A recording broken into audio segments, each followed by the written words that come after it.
Thank you. All right, before you wade into it, just tell us what's happening here. Well, we brought a new courser reed along from the chimney, and we're taking the course up about 18 inches. And when we thatch a roof, we tend to thatch in courses, come along the roof as opposed to up in strips. And on top of our signature joists, we have our furring pieces, which create the fall across the roof of the rainwater. Fall, so that's what we'd call pitch. Well, pitch is what we play football on. Funding for this old house is provided by State Farm Insurance, keeping our promise of protection with auto, home, life and health insurance. Like a good neighbor, State Farm is there. and by Parks Corporation, makers of safe and simple, environmentally responsible stains and finishes that enrich, protect, and preserve the natural beauty of wood.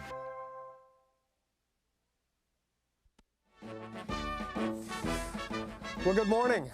I'm Steve Thomas, and welcome to this old house, one of the oldest houses in this great city of London. Now, those of you who have visited here will instantly recognize it as the Tower of London. It was built in 1078 by William the Conqueror to dominate the city, although he died before he had a chance to live here. It was, however, occupied by a series of monarchs for the next 500 years. Now, back then, it was protected by a series of moats and walls and gates, and since the 1300s was looked after by the yeoman warders, better known as the beefeaters. Now, the grounds were also shared by these big black birds, the ravens, and there's quite a legend to it, isn't there? Yes, there is. Ravens have been here for well over 900 years, as far as we're aware of. The legend was that if the ravens ever left, the great white tower that we can see here would crumble and fall down. Now, Derek, can we get close to them? Yes, we'll go and have a look at probably Ronald or Hugin, one of those two. Ronald or Hugin? Now, Derek, is this your everyday uniform? No, in fact, this is called state dress. We normally wear a blue tunic, that's for everyday work, but because today is the 40th anniversary of the accession of the Queen to the throne, we wear this in her honour until 1 o'clock when the gun salute starts. We then go away and change into our normal blue undress uniform as opposed to state dress. So who is this then? Right now, if we're pretty slow, just approach him gently. This one's Hugin, and the one we can see across there, that one is little Jackie. She's the youngest. She was born May last year. They are magnificent birds, aren't they? Well, they're in good condition. I mean, look at the sheen on his feathers there. They're fed twice a day by the Raven Master. He feeds them good red meat and anything else they can get hold of, in particular tourists' fingers. And they are not afraid of anybody. Well, tell me the story of the tower. The boy prince is in the Bloody Tower, yeah. Derek, why is it called the Bloody Tower? Well, it was originally called the Garden Tower because it gave access to and overlooked the lieutenant's gardens, but because of the many tragic and bloody crimes that were committed within this building, it soon got that name, and surely probably the most bloody of all those crimes was that of the murder of the two boy princes in 1483. They were allegedly murdered on the orders of their uncle, who was the Duke of Gloucester. Now, who were they? Well, he later became Richard III, but the two boy princes were Edward V and his younger brother, Richard, the Duke of York. He wanted to be king, so it is alleged that Richard, the Duke of Gloucester, had them murdered. They disappeared in 1483, and it wasn't until 191 years later that workmen in the reign of Charles II were carrying out some improvements on the south side of the White Tower. They pulled down a little stone staircase. Hidden in the staircase was found a wooden chest. Within that chest were found the remains of two small bodies. Experts of the day examined them and said that beyond any reasonable doubt, they were those of the two boy princes. On the orders of the king, Charles II, they were removed from the tower. They were then taken to Innocents' Corner in Westminster Abbey, where they still lie to this day. A sad tale indeed. Oh, yes, it was. Derek, thank you very much for taking the time. I wish we had all day. You're very welcome. Meanwhile, back at Pembridge Place, there's no sign of a raven and no sign of a beefeater.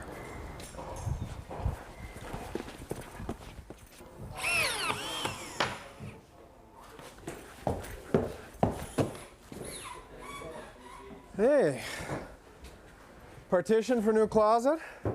In here will be our new kitchen. Most of the roof is up. There's been some real progress, huh? Over here, Finn Hurley, our site supervisor. Hey, Finn. Got some new tools? I have, yeah. We've got a nice new portable power drill here. I'm just charging it up. 30.5 volts, Yeah. 12.5 minutes from fully charged.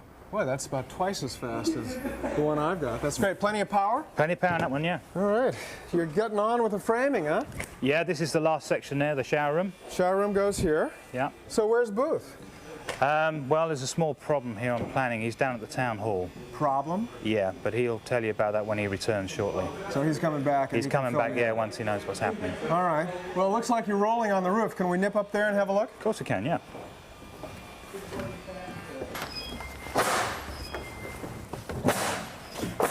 As you can see, we've got our ceiling joists in, and on top of our ceiling joists we have our furring pieces which create the fall across the roof, the rainwater. Fall. So that's what we'd call pitch.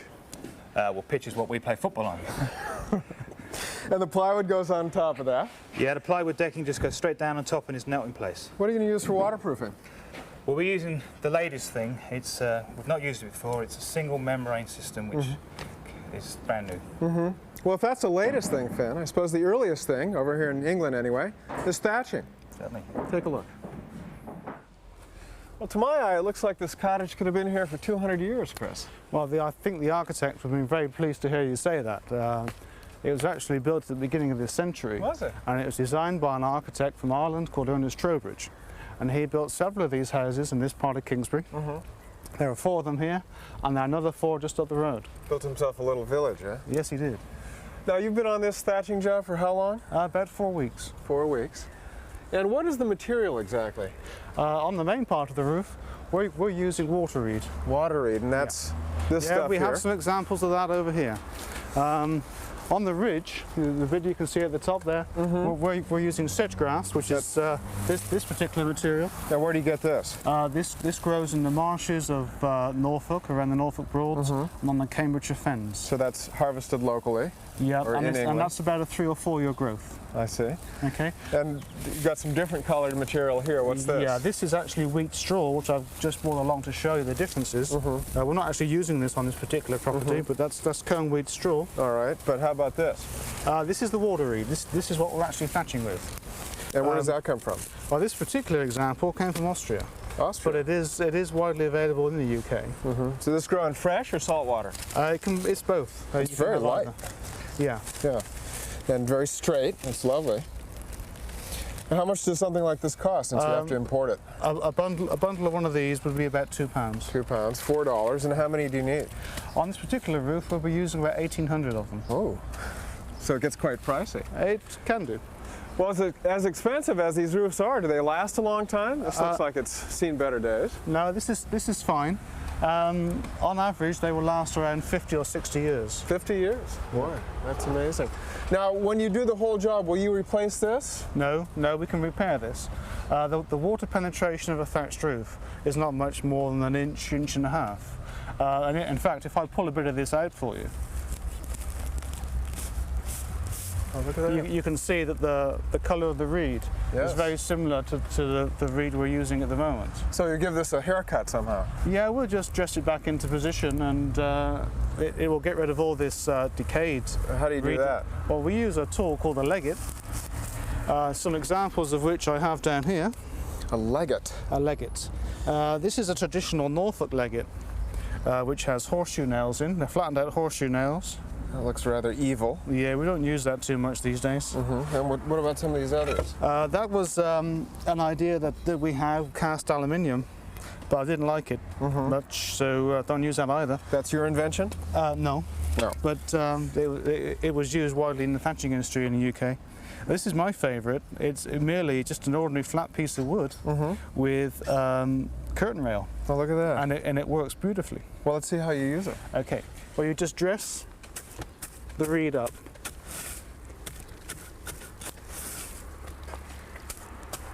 And you can see that by breaking off the top layer of the decayed thatch, it brings it all up. And you sort of rake it back and it looks nice and fresh. That's right. Well, that's any small holes you have, you can just pull out. Great. and then you dress those in. And with this material, we never actually cut it. We just dress it into shape like that. Huh. Look at that. Well, I see your colleagues working on the roof itself. Can we go up and you can show us some of your trade secrets? Sure, let's go and have a look. You ready for some more reed? Yes, please, Steve. Bring me a couple up. Well, this must be a real trick in a windstorm. These bundles are so light that I would think they'd just get carried away. Well, it gets a bit hairy sometimes. Thank you. All right, before you wade into it, just tell us what's happening here. Well, we brought a new courser reed along from the chimney, and we're taking the course up about 18 inches. And when we thatch a roof, we tend to thatch in courses, come along the roof as opposed to up in strips. So continuing the course along, what I'm going to do now is place these two bundles next to the course that we've already done, which is presently held in place by these two needles. Right. You work two bundles at a time? Yes, usually. Now, what are the needles, these iron bars, what are they sticking into? They're sticking into the previous course. And that goes down about how far? The thickness of the roof above the timberwork is around 13 or 14 inches. And then what's the timberwork look like? Oh, we've just got rafters and battens underneath. All right. Then we put the other bundle there, bring the other needle around, putting one hand across the reed to hold it so it doesn't all fall down the roof. We then cut the bonds. Just bits of plastic there, really. That's right. And you've lined this up at the bottom here with the previous course. Yeah, we start, as we come along with the course, we're dead against the previous part of this course and directly in line with the end of the previous course going down the roof. Okay.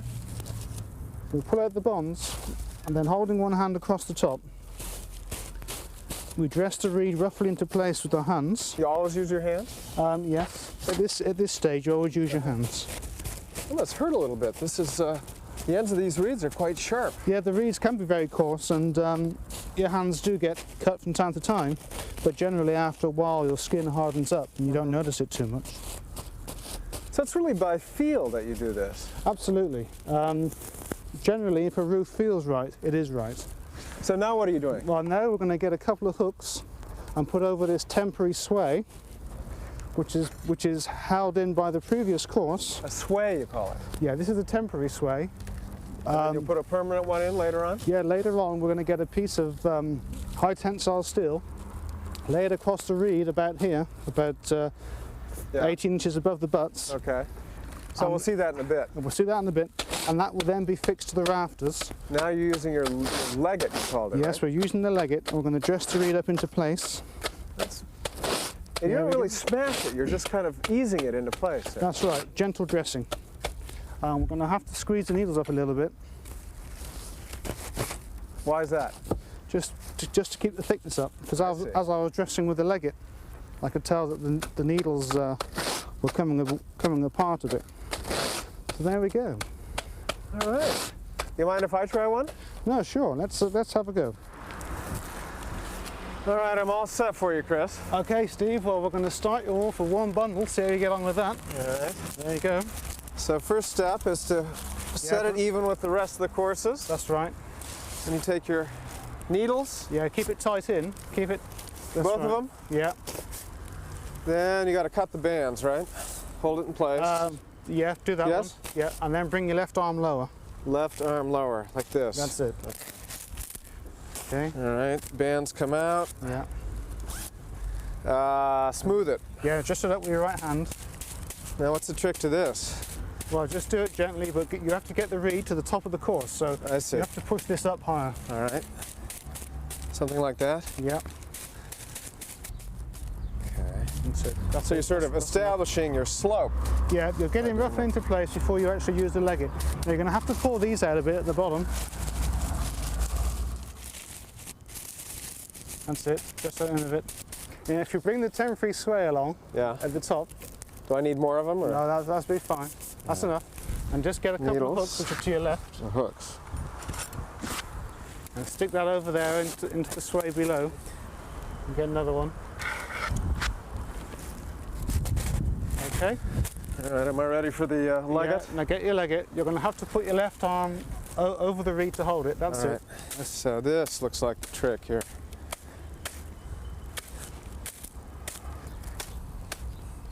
So how long did it take you to become a master thatcher? About 5 years to learn the basics.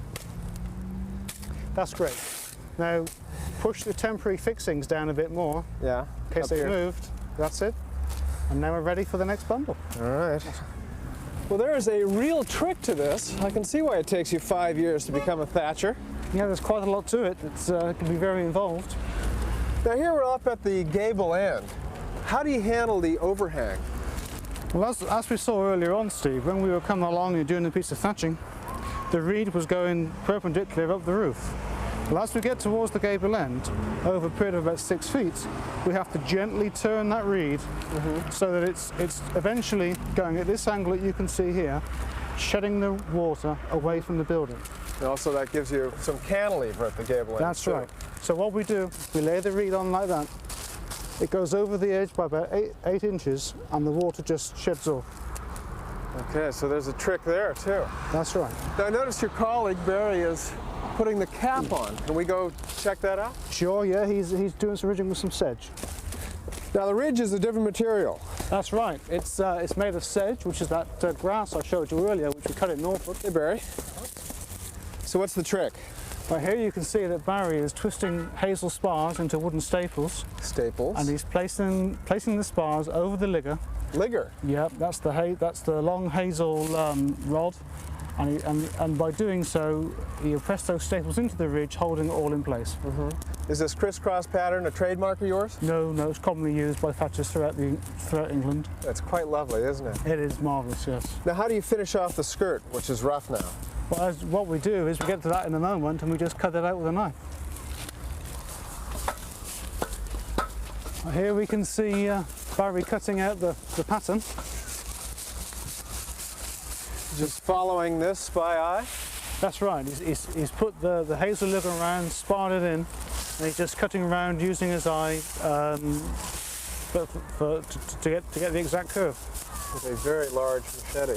That's right. And he's cutting down to the reed, as you can see there. You've pulled it back.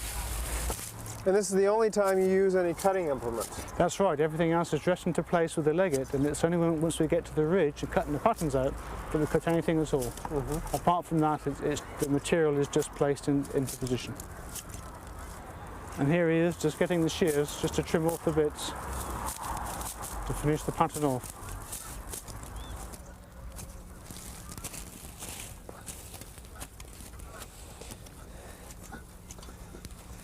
It really gives it a distinctive look, doesn't it? Oh yeah, it looks great, doesn't it?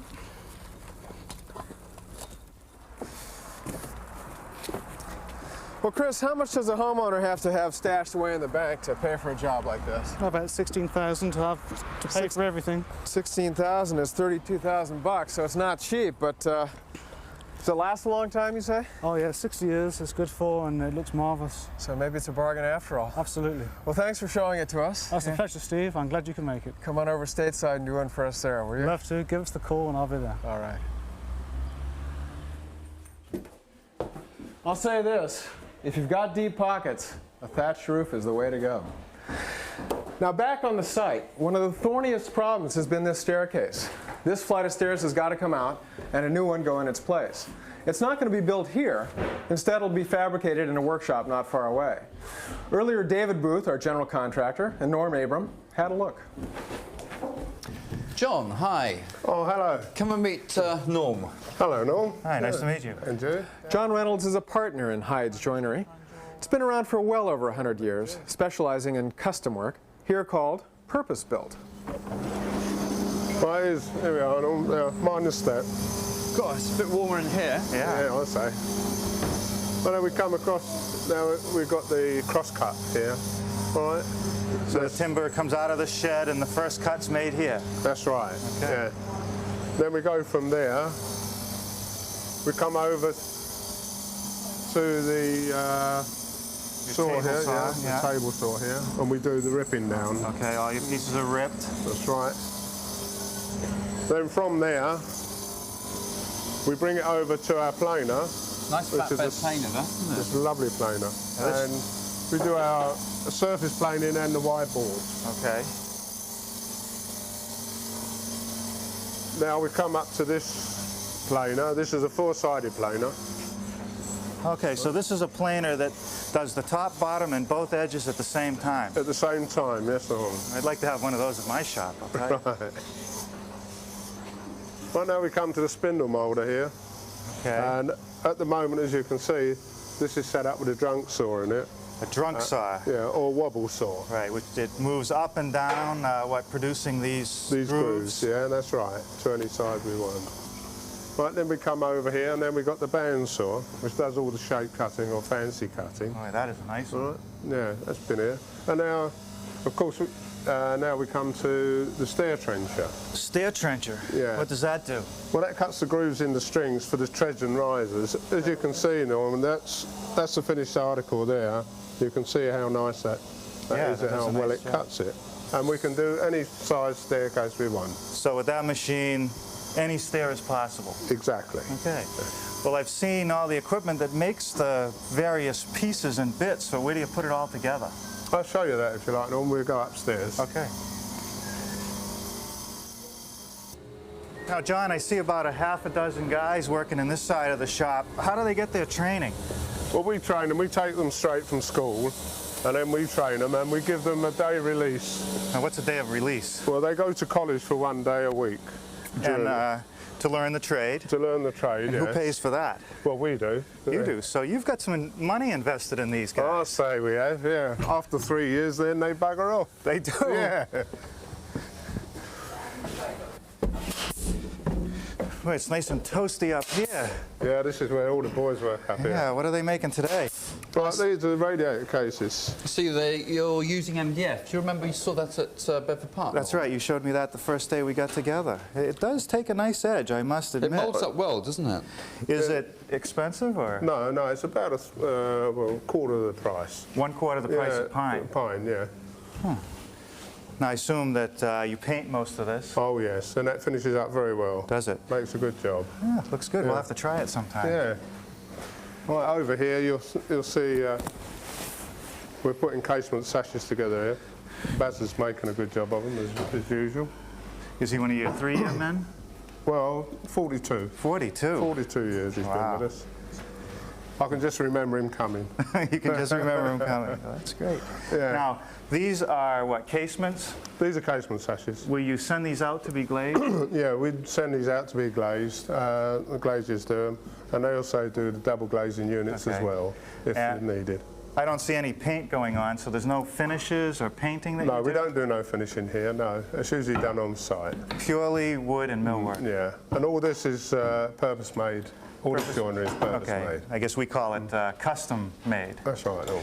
Well, I really want to thank you for giving us a tour of the shop, and I look forward to seeing you work at this old house. Yes, right. We're pleased to. Great. And before I leave, can I buy you a spot of tea? Tea? I hate tea. David, I don't know what it is. Nobody likes tea. I'll take tea with you, no. New kitchen here, and in time, a new staircase over here. Job like this, you got to have patience and faith. And here's David Booth. Hi. Back from town hall. Good news? Not entirely, Steve. We've got a slight problem with the planners. We've been issued the stop notice, which is preventing us doing any work to the front of the building.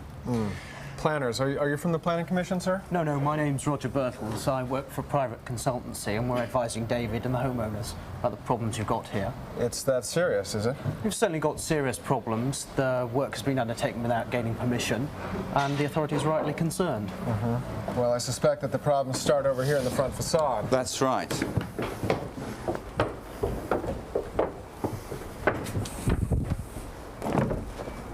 It's high up here, at least.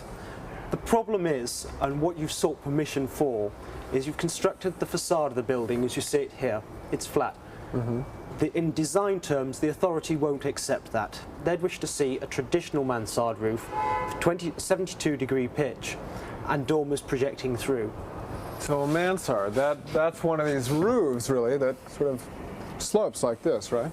I mean, can we consider adding one on? Sure. We can take it forward and give it the slope, but 72 degrees, that's going to get me out there and not going to leave me enough room. I can maybe manage about 80 degrees. You think they'll buy that? We can talk to them as a possible solution, but essentially at the moment the authority are in a position of power. So if they don't buy it, what happens? We've got trouble. Well, if you remember, we've got a steel beam running right the way across the front of this building, hidden up in that timber work. And if we've got to move the whole lot inboard, that is a complicated engineering issue. And expensive. Too right. How reasonable are these people going to be? Well, it's time to negotiate now, and that's where I come in. Do the homeowners know? No, they are away on a business trip at the moment. They're due back in this afternoon. So are you going to tell them? I thought maybe that's the job for you, Steve. Frankly, Steve, I don't know what to say. I mean, we walked into this saying 95% sure chance we were going to have the front the way we wanted it. 50-50 we might or might not get the roof light. Those are odds I was willing to take. But at this stage, with this amount of money stuck into it, to be told more than likely we might not get any of it, I'm just a bit stunned. Well, yes. I mean, it's serious, and in no way to trivialize what you're feeling now. Remember that you're not the first homeowner to run afoul of the Planning Commission, and you won't be the last. Negotiation is really the name of the game, and if we're lucky, we can add some mansard-like elements to the facade and satisfy the planners. That way we won't have to change the structural steel. You'll have the footprint as it is, if we're lucky. Can only hope. Steve, I know we were expecting it to be a bit of a hiccup with the Planning Commission, but yeah, that's it. It's a big we were being hiccup. optimistic, I think. As the story unfolds, you can be sure we'll be on top of it. Until next time, I'm Steve Thomas for This Old House. Funding for This Old House is provided by State Farm Insurance. Keeping our promise of protection with auto, home, life and health insurance. Like a good neighbor, State Farm is there. and by Parks Corporation, makers of safe and simple, environmentally responsible stains and finishes that enrich, protect, and preserve the natural beauty of wood.